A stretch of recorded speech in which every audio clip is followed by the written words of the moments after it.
पंडरी, शांत हो जाओ पंडरी। ये लो पानी पियो, पानी पियो।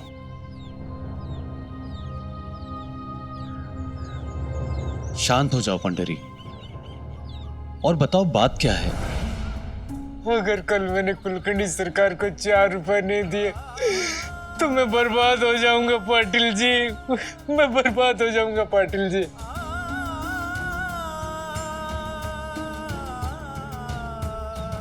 ये कोई समय सीमा नहीं है, ये तो शोषण है पंडरी। वो जमीन अब भी तुम्हारी ही है और उस जमीन पर तुम अब भी बुआई कर सकते हो। कितना कर्ज लिया था आपने?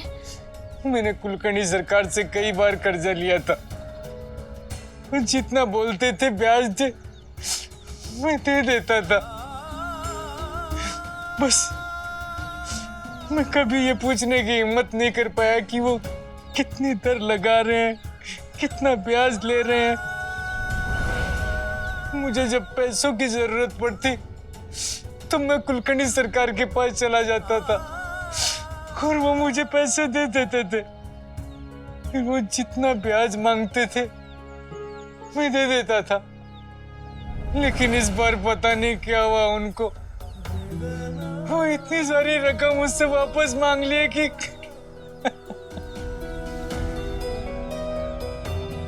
मुझे साफ साफ कहा कि अगर मैं समय पे पैसा नहीं दे पाया तो वो मेरी जमीन पे कब्जा कर लेंगे।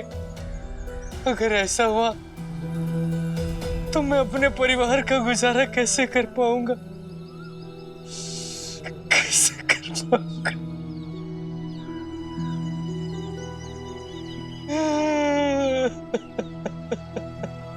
क्या हम किसी तरह इनकी सहायता नहीं कर सकते?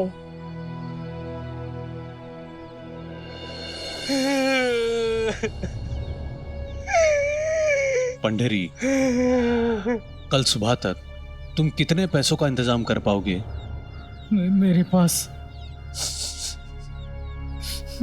केवल 1.5 रुपए है।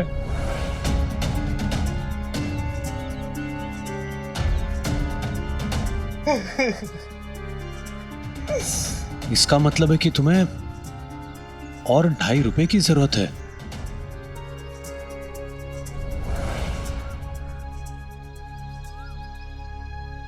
पंडरी, परेशान मत हो। मुझे पता है कि इतनी बड़ी रकम का इंतजाम करना थोड़ा मुश्किल है, पर मुझे पूरा भरोसा है कि मैं तुम्हारे लिए 2.5 रुपए का बंदोबस्त कर लूंगा।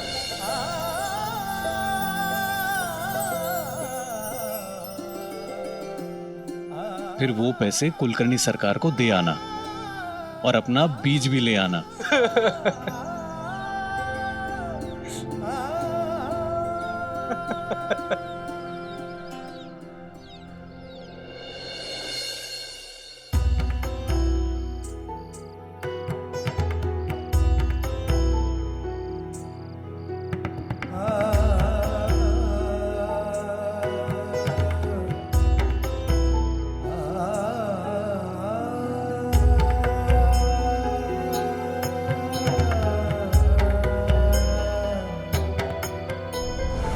चलो ना केशव, छोड़ो मेरा हाथ।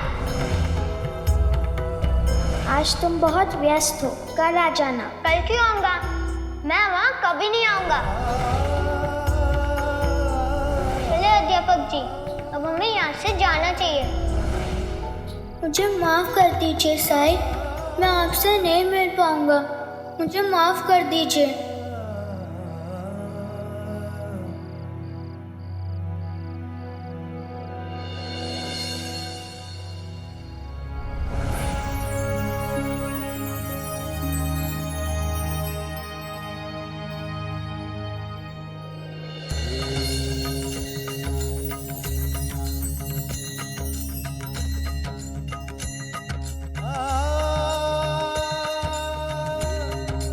ah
बेटे का कर्तव्य निभाया,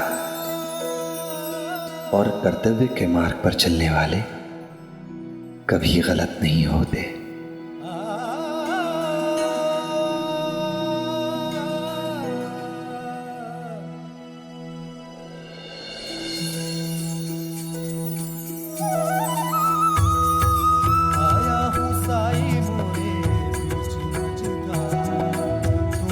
लगा दो साई, थाम ले हाथ में साई मोरी पतवार, मोरे साई मोरे लाडा मोरे तारणहार, परम ज्ञान का भर दे अंजन, अलख निरंजन साई राम, अज्ञान तिमिर से घिरा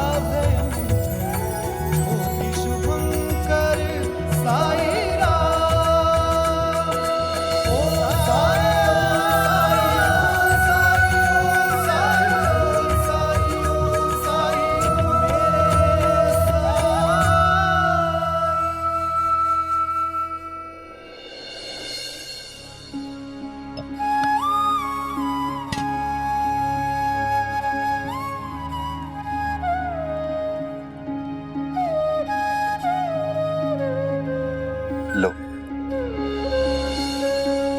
पी लो, आराम मिलेगा।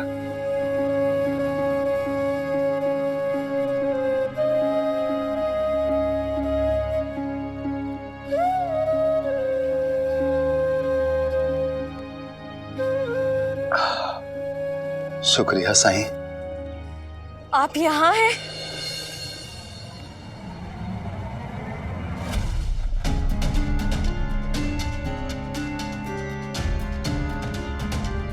मैंने आपको कहाँ कहाँ नहीं ढूंढा।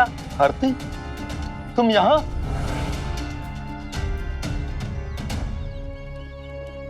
आओ आरती। क्यों आई हो तुम यहाँ पर? क्यों ढूंढ रही हो मुझे? क्यों झूठी सहानुभूति दिखा रही हो? उस वक्त तो मुझे छोड़ के चली गई थी तुम।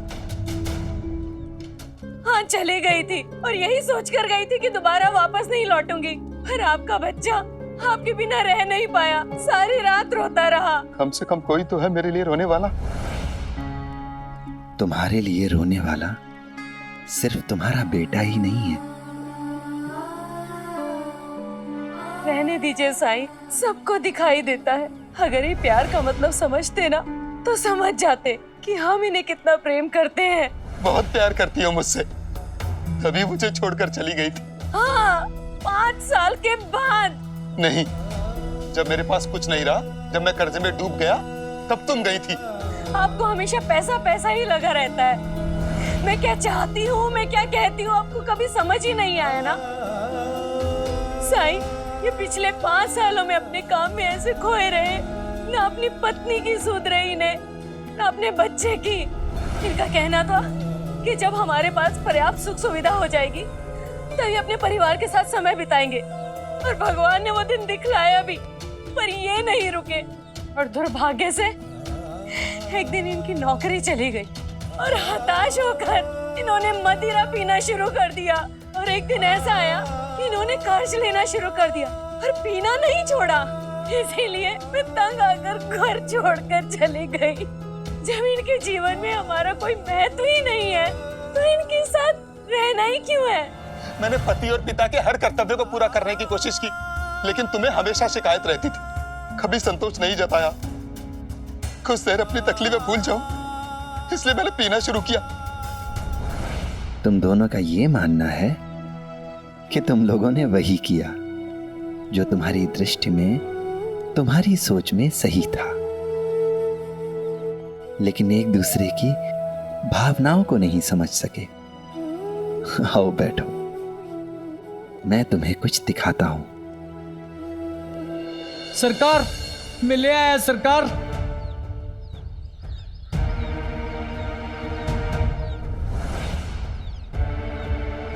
पैसे लाए हो? हाँ, लाया हूं।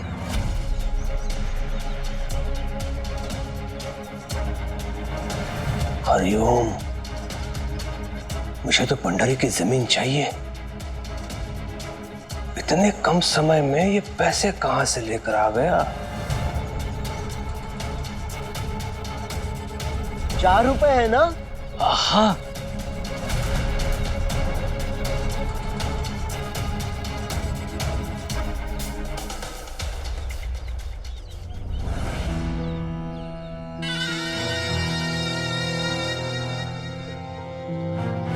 सरकार पूजा कर रहे, तुम इंतजार करो।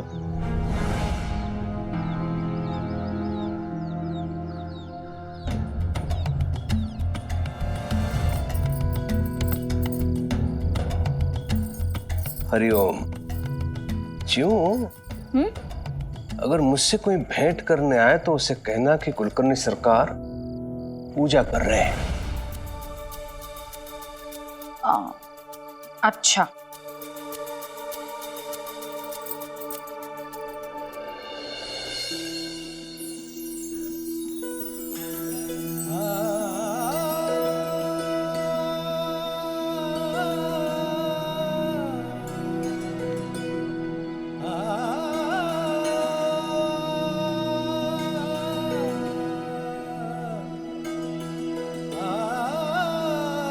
तुम्हें क्या लगता है ये पात्र भर गया? हाँ साईं। पक्का? हाँ साईं। ठीक है।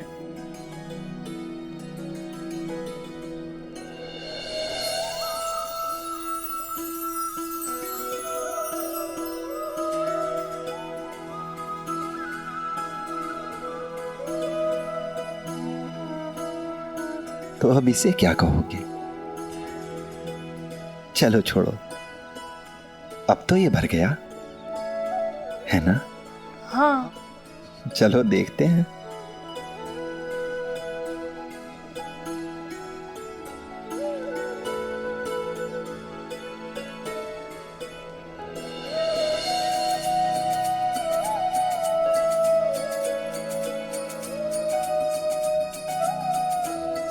इसमें चावल के लिए जगह बच गई थी, अब वो भी भर दिया। इसका अर्थ ये हुआ कि अब तो ये पूरी तरह से भर गया है। ठीक है ना?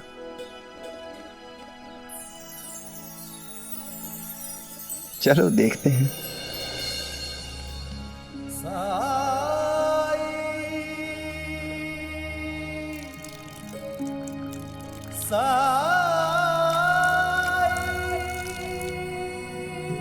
इसका क्या मतलब है साईं? ये पात्र जैसे कि तुम्हारा जीवन, इसमें कितने कुछ के लिए जगह है ये हमें पता ही नहीं है। पात्र में रखे ये संतरे, ये हमारे जीवन की बड़ी चीजों को प्रदर्शित करते हैं, जैसे हमारा परिवार, हमारे प्रियजन। अंगूर ये हमारे जीवन की अन्य चीजों को दिखाते हैं, जैसे हमारा काम, हमारे मित्र, हमारा घर, हमारी आदतें। ये चावल और ये पानी, ये हमारे जीवन की अन्य छोटी चीजों को प्रदर्शित करते हैं। हाँ, समय सीमित है, इसलिए ये समझना और भी जरूरी हो जाता है कि क्या हमारे लिए कितना जरूरी है, किस चीज को कितनी अहमियत, कितना महत्व, कितना स्थान और कितना समय देना चाहिए। साईं, आप कुछ ही पल में समझ गए और इन्हें 5 साल हो गए, फिर भी कुछ समझ नहीं आया। लोगों को अक्सर कहते सुना है कि हम केवल अपने परिवार के लिए कड़ी मेहनत करते हैं, लेकिन एक बात बताओ, अपना काम करते हुए तुम अपनी बीवी, अपने बच्चे को कितनी बार याद करते हो? जवाब दो। कभी नहीं। सच तो ये है कि तुम अपने अस्तित्व को बनाए रखने के लिए मेहनत करते हो, ना कि अपने परिवार के लिए, क्योंकि जैसे ही तुम्हारा काम छूटा, तुम्हारे अंदर अपने आसपास की चीजों को देखने की शक्ति भी नहीं बची। और जब तुम्हारा परिवार तुम्हें छोड़कर चला गया, तब तुम्हें उनकी अहमियत का एहसास हुआ। पति और पिता होने का अर्थ ये नहीं कि तुम केवल पैसे कमा कर लाओगे। परिवार का मुखिया होने के नाते तुम्हें चट्टान की तरह होना होगा, जो सबको आश्रय दे, सबको स्थान दे, सबका सहारा बने, ना कि एक कंकड़ की तरह जो कि चुभे।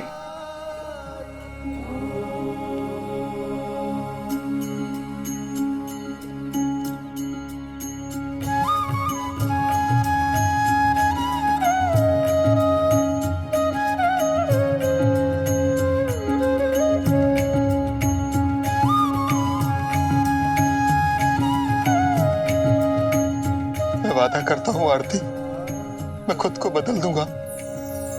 अब से तुम दोनों ही मेरे लिए महत्वपूर्ण हो। मेरा बेटा कहाँ है? मुझे उसके पास ले चलो।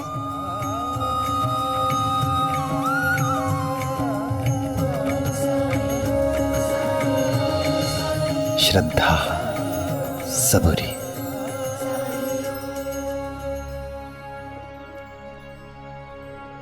इंसान का अपने काम के प्रति लगाव होना चाहिए, लेकिन याद रहे वो लगाव जुनून ना बन जाए, क्योंकि ऐसा होने पर जब कष्ट आता है तो इंसान खुद को अकेला पाता है। पर जो इंसान परिवार के महत्व को समझ जाता है, वो कभी अकेला नहीं होता,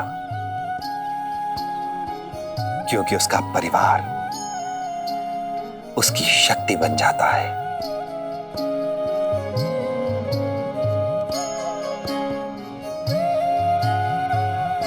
अल्लाह मालिक।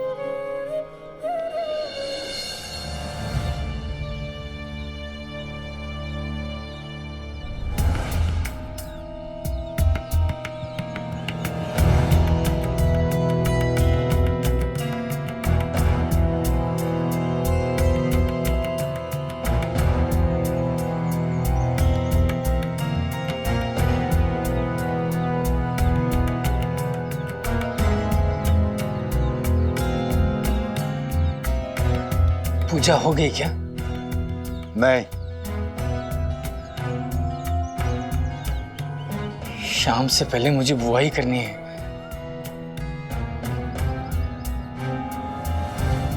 हरिओम।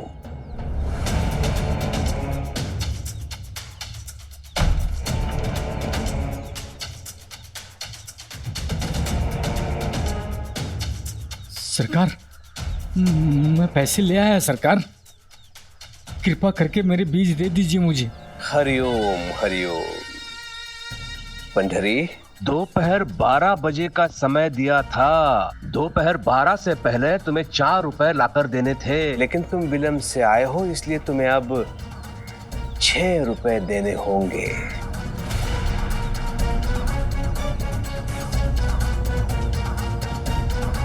और तभी तू बीज ले जा सकता है। लेकिन सरकार, मैं तो काफी देर पहले ही यहाँ आया हूँ। कोई साक्ष्य है तुम्हारे पास पंडरी?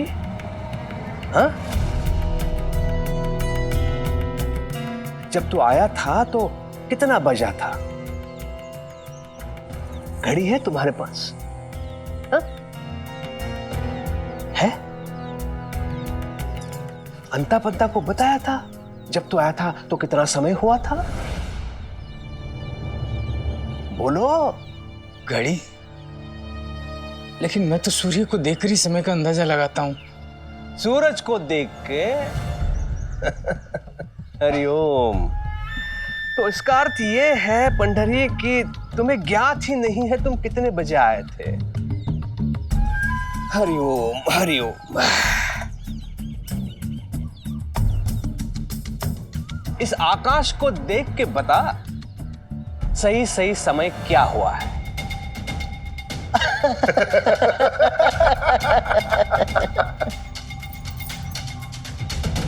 नहीं सरकार, मैं सही समय नहीं बता पाऊंगा।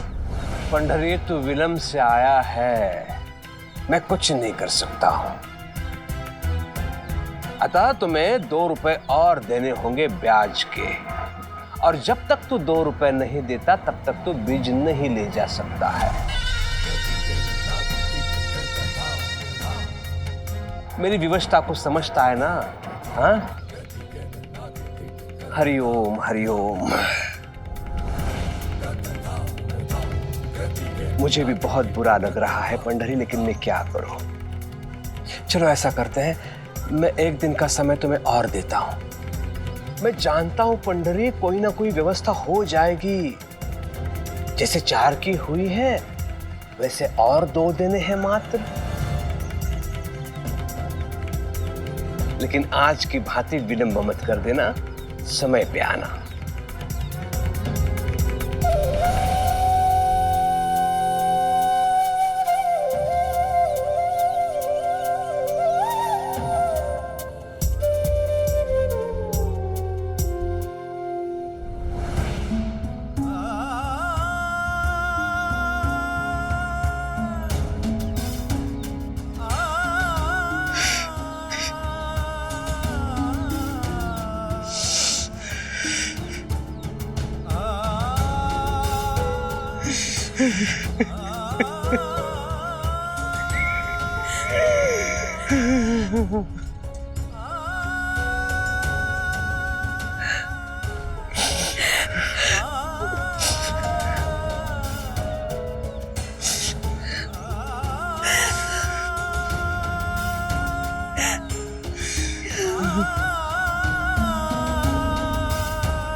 हरिओम।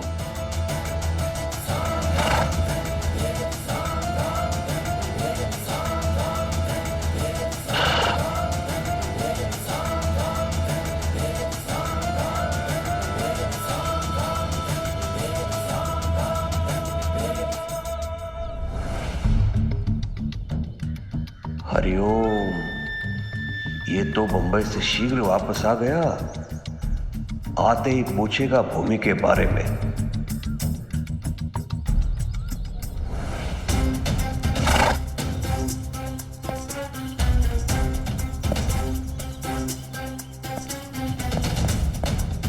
प्रणाम रत्नाकर जी। प्रणाम।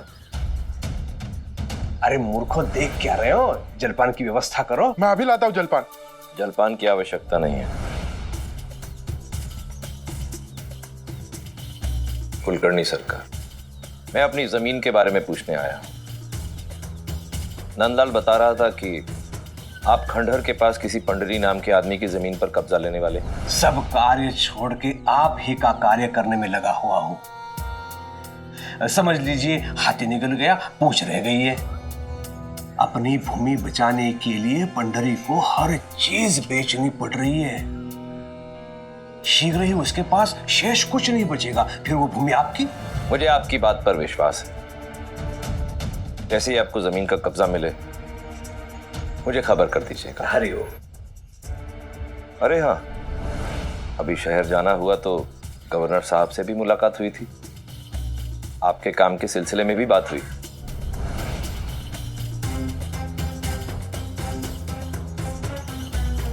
क्या स्वीकृति आदेश लेकर आ गए आप? ले ही आता, लेकिन ऐन वक्त पर गवर्नर साहब को किसी जरूरी काम से बाहर जाना पड़ गया। लेकिन मैंने जो वादा आपसे किया है उसे निभाऊंगा, ठीक वैसे ही जैसे आप अपना वादा मुझसे निभाएंगे। प्रणाम। हरिओम।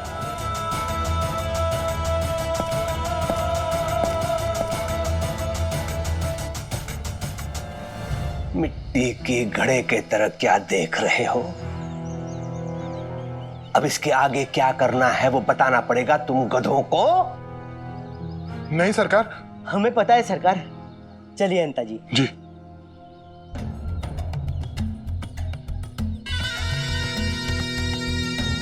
बहुत चालाक है ये रत्नाकर।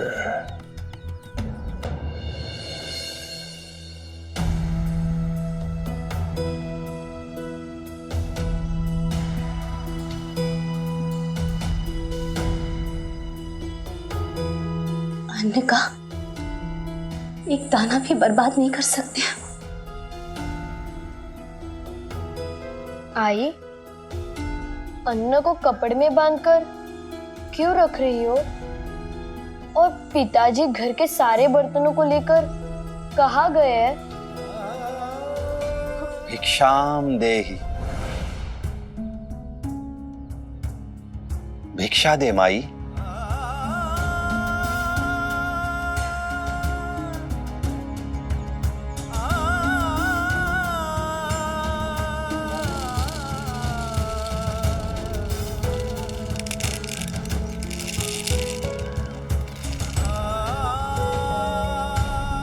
राम जी भला करें। पंडरी कहाँ है? बाजार गए, कुछ काम था उनसे। कुछ पैसे चाहिए थे। साईं और पैसे। साईं को लोग सोने के सिक्के देते हैं तो ये लेने से इनकार कर देते हैं। फिर आज ये अचानक कैसे? इनको क्या जरूरत? और हमसे ही क्यों?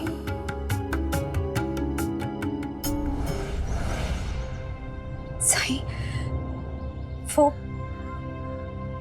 पैसे तो नहीं है अभी। कोई बात नहीं। अल्लाह मालिक,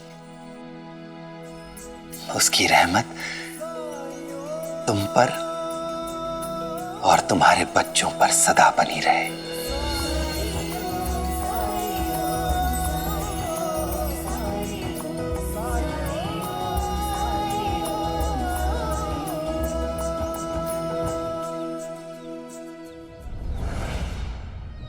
मुझे तो अब भी यकीन नहीं हो रहा है कि साईं को पैसे चाहिए।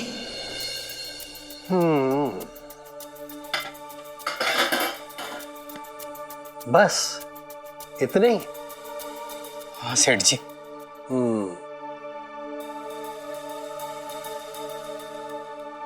8 आना। 8 आने? लेकिन आज सुबह तो आपने कहा था कि बहुत अच्छे दाम दूंगा। सेठ जी, बहुत बड़े संकट में फंस गया। इस पूरे गांव में आप ही हैं जो मुझे बचा सकते हैं सेठ जी।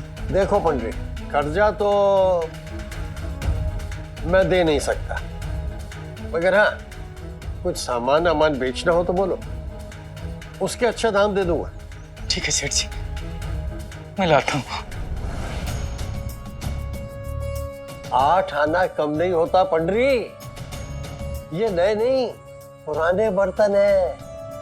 अब तुम्हारे इस्तेमाल किए हुए झूठे बर्तन शिरडी में कौन खरीदेगा? और दूसरा कोई हो तो फूटी कौड़ी ना दे इनके बदले। ये तो मैं सिर्फ इतना इसलिए कर रहा हूं कि मैं तुम्हारी मदद करना चाहता हूं, वरना मेरे ये किस काम के हैं? अब 8 आने लेना हो तो लो, वरना ये उठाओ और चलते बनो। सच में भलाई का तो जमाना ही नहीं रह गया आज। ठीक है सेठ जी, 8 आने दे दीजिए। हाँ, अच्छा हुआ अकल ठिकाने आ गई।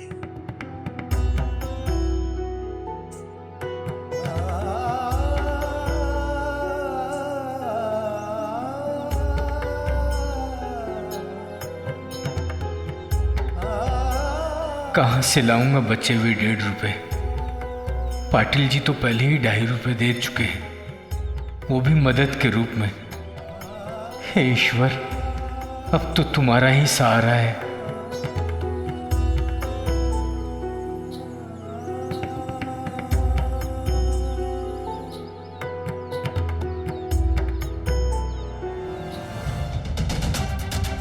इस गांव में तेरी मदद करके कोई भी अपने पैरों पर कुल्हाड़ी नहीं मार सकता। मैं तो बिल्कुल भी नहीं। बहुत जल्द ही हम सरकार को अच्छी खबर सुनाने वाले हैं।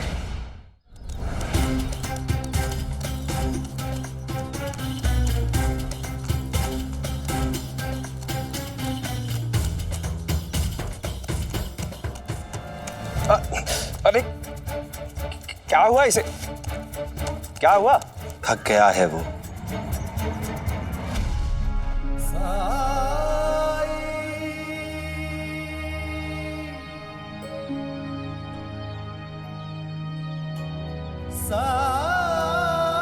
ये जानवर बोल नहीं पाते, इसलिए हमें ही इनकी जरूरतों को समझना होता है, उन्हें पूरा करना होता है।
जान ले सबका मालिक एक, जान ले सबका मालिक एक, सबका मालिक एक, सबका मालिक एक,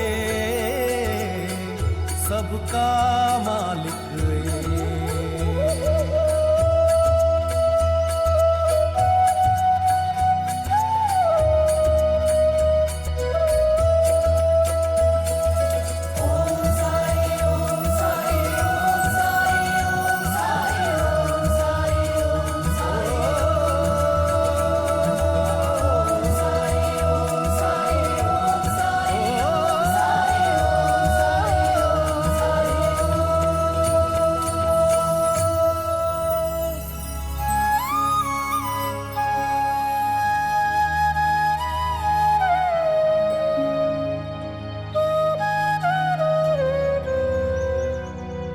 अब ये दौड़ सकता है।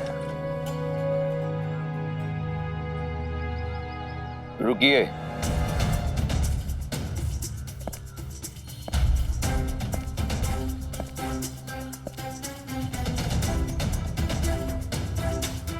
ये लो, रख लो, मेरे घोड़े को खाना पानी पूछने के लिए।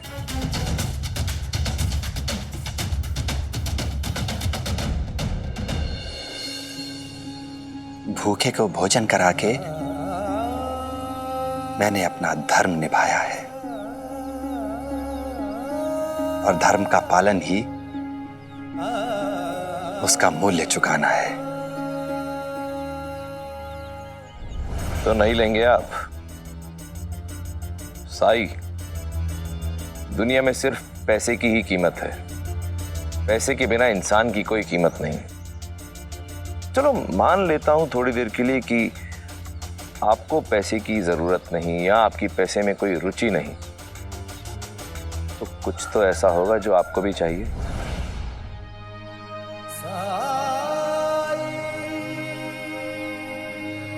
अल्लाह मालिक।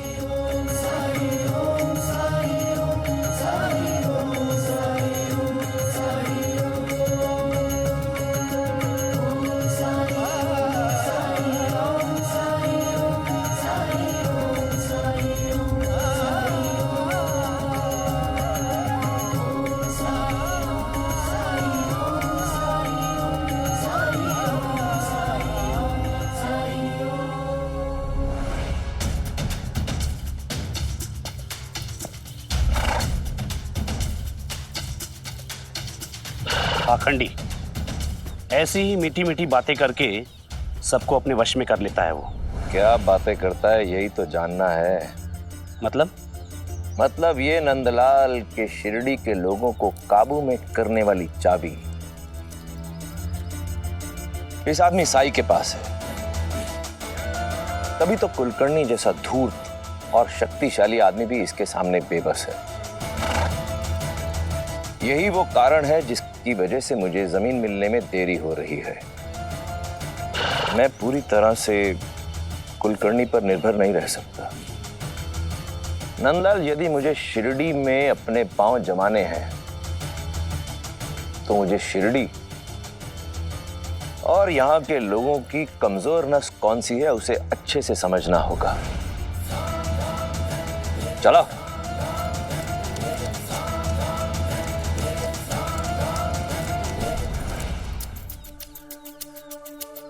बड़ा समझदार है वो साई, बाकी लोगों से बिल्कुल अलग। शतरंज की जबान में कहें तो वो आदमी जो 10 घर आगे की चाल सोचता है। लेकिन मुझे इससे कोई फर्क नहीं पड़ता। एक बार बस ये समझ में आ जाए कि ये शिरडी के लोगों को काबू में कैसे करना है, उसके बाद दिखाता हूं इन्हें।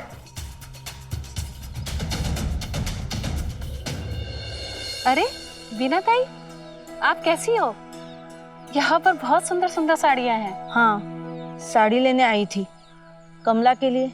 उसे देखने लड़के वाले आ रहे हैं, लेकिन यहाँ तो साड़ी सस्ती नहीं है।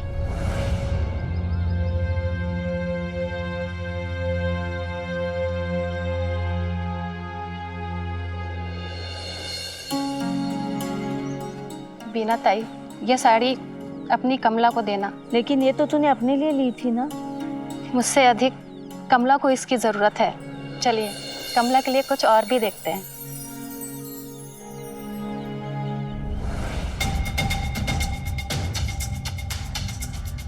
यहाँ पे किसी को अपने पैसे का मोल नहीं है क्या?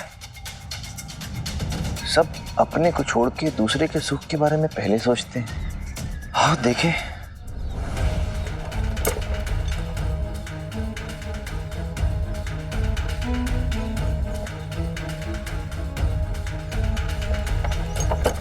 लगता है इस गांव में सब समाज सेवी है। समाज सेवी नहीं नंदलाल, संगठित है, एकजुट हैं, एक दूसरे को अपना मानते हैं, एक दूसरे के दुख दर्द को बांटते हैं। पैसों से ज्यादा रिश्तों की अहमियत है इनके लिए। अपने से पहले दूसरों के सुख के बारे में सोचते हैं। और इन सब की यही एकता हमारी राह की सबसे बड़ी बाधा है।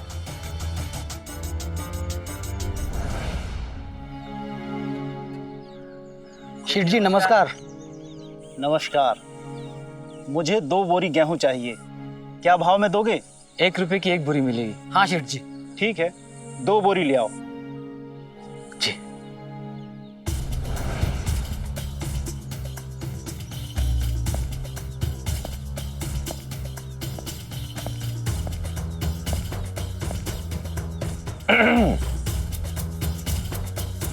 बड़े ही बेकार व्यापारी हो भाई तुम। बेकार? न मोल न भाव। कोई मंझा हुआ व्यापारी ऐसे करता है क्या? तो फिर कैसे करता है? देखो, ये किसान यहाँ पे अपना अनाज बेचने के लिए इसलिए आते हैं क्योंकि इन्हें पैसे की जरूरत है। तुम इनकी इस पैसे की जरूरत का फायदा उठा के मुनाफा कमाओ। मतलब? अरे मतलब ये कि तुम ऐसे दिखाओ जैसे तुम इनका अनाज खरीद कर इन पर एहसान कर रहे हो।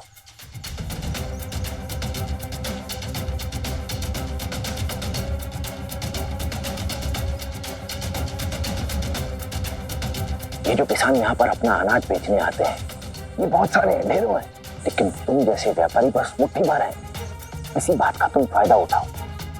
जिसे गरज होगी वो अपने आप कम दाम में बेचेगा। आपस में लड़ने भिड़ने दो इन्हें, फायदा तुम्हारा होगा।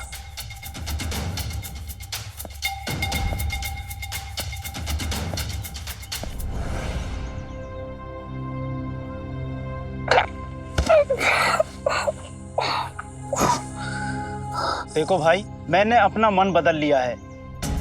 मुझे केवल एक बोरी चाहिए और जो सबसे कम दाम में देगा मैं उसी से बोरी लूंगा।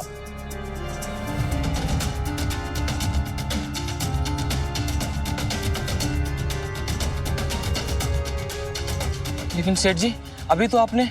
मैंने तुमसे कहा ना, जो सबसे कम दाम में देगा मैं उसी से लूंगा।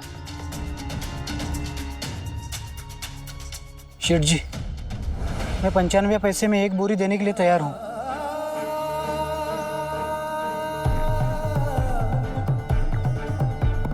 मैं 90 पैसे में दूंगा।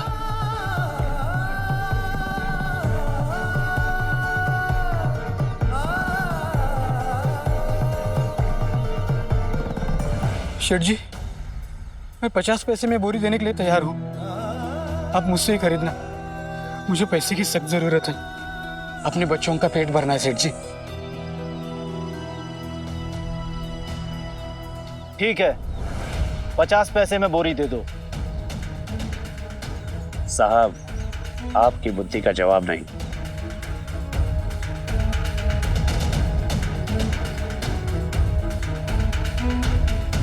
ये लो पैसे। रुको।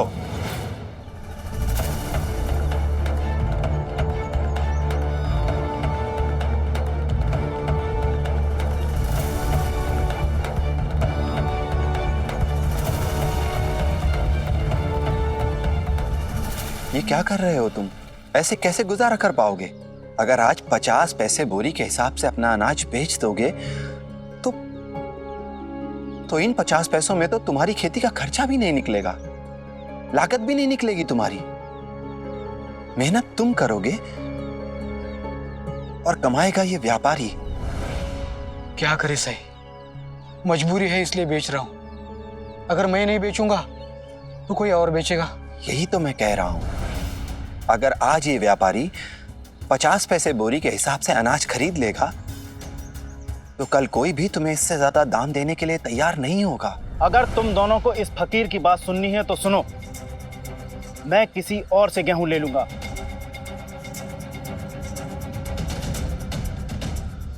मजबूरी है सही। अगर हम तय दाम पर अड़े रहे तो हमसे अनाज कौन खरीदेगा? और फिर हम जमींदार या बड़े किसान नहीं है कि अपने अनाज को साल भर गोदाम में रख सके। मैं तुम्हारी मजबूरी समझता हूं और ये व्यापारी भी इस मजबूरी को अच्छी तरह समझता है।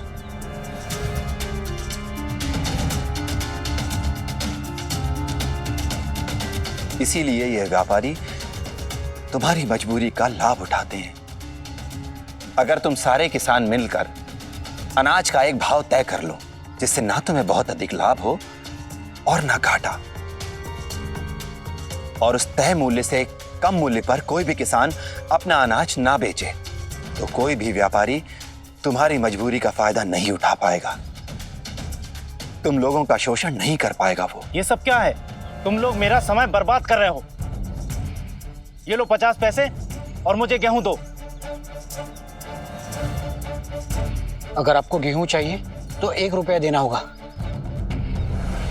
जो पहले तय हुआ था। देखो, अगर ऐसा है तो अपना गेहूं अपने पास रखो, मैं किसी और से खरीद लूंगा। तुम यदि 50 पैसे में एक गेहूं की बोरी दोगे तो मैं तुमसे 2 खरीदूंगा। सही कह रहे थे। हमारी मजबूरी का फायदा उठा रहे हो तुम। अगर तुम्हें किसी और से लेना है तो ले लो, मगर एक बोरी का भाव 1 रुपए से 1 पैसा कम नहीं होगा। हाँ, भाव कम नहीं होगा। हाँ, भाव कम नहीं होगा। नहीं, भाव कम नहीं होगा।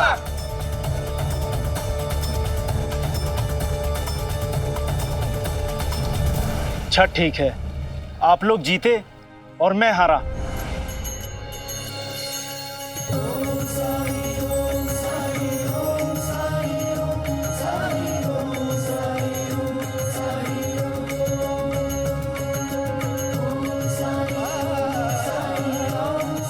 अल्लाह मालिक। ये लो 2 रुपए और बोरी वहां रख दो। स्वार्थ व्यक्तिगत हो तो उसमें न केवल हमारा बल्कि सबका नुकसान है। पर अगर हम व्यक्तिगत स्वार्थ से ऊपर उठकर सबका अच्छा सोचें, तो उसमें हमारा भी अच्छा छुपा होता है। ऐसे और भी मजेदार वीडियो के लिए हमारे चैनल को लाइक, शेयर और सब्सक्राइब करें।